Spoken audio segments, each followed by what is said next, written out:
દહેગામ તાલુકાના જીવરાજના મુવાડાના પૂર્વ સરપંચ કેસાજી ઠાકોર ઉપર ચેહર માતાની કૃપા થતાં આજે તેમના નિવાસ સ્થાને સંતો અને મહંતો અને વિદ્યાર્થીઓને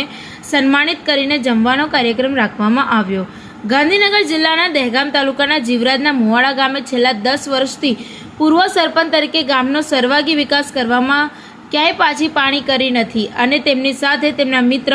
જાલમસિંહ રમતુસિંહ ઝાલાના સહયોગથી માં ચેહર માતાજીની કૃપાથી આજે કેસાજીના ઘરમાં ખૂબ જ જાહો જલાલી થઈ જવા પામી છે। તેથી આજે તેમના નિવાસ સ્થાને પ્રાથમિક શાળાના વિદ્યાર્થીઓને ભક્તો અને સંતોની આદરપૂર્વક આવકાર આપીને ફુલહારથી ભવ્ય સ્વાગત કરીને તેમનું ભાવભીનું સ્વાગત કર્યું હતું। તેમાં સંતો તરીકે સરગુડીના મહંત શ્રી પ્રેમાનંદ બાપુ અને તોરણિયાના ચેહર માતાના ભુવાજી રઘુભાઈ જેવા સંતો ઉપસ્થિત રહેવા પામ્યા હતા અને સાથે સાથે તાલુકાના આગેવાન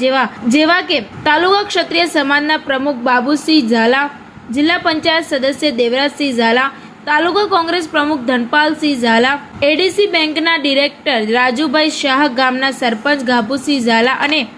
અન્ય ગામના મુખ્ય આગેવાનો મોટી સંખ્યામાં ઉપસ્થિત રહેવા પામ્યા હતા અને પ્રાથમિક શાળાના વિદ્યાર્થીઓને ભોજન કરવાની પણ વ્યવસ્થા કરવામાં આવી હતી અને ગ્રામજનોને પણ તિથિ ભોજન કરવાની સુવિધા આપી હતી। આમ કેસાજીના પુણ્ય પ્રતાપે આજે ચેહર માતાની કૃપાથી ખૂબ જ સારી પ્રગતિ કરી છે। ટીવી 18 ન્યૂઝ નેટવર્ક સાથે રિપોર્ટર અગરસિંહ ચૌહાણ, હરસોલી, દહેગામ।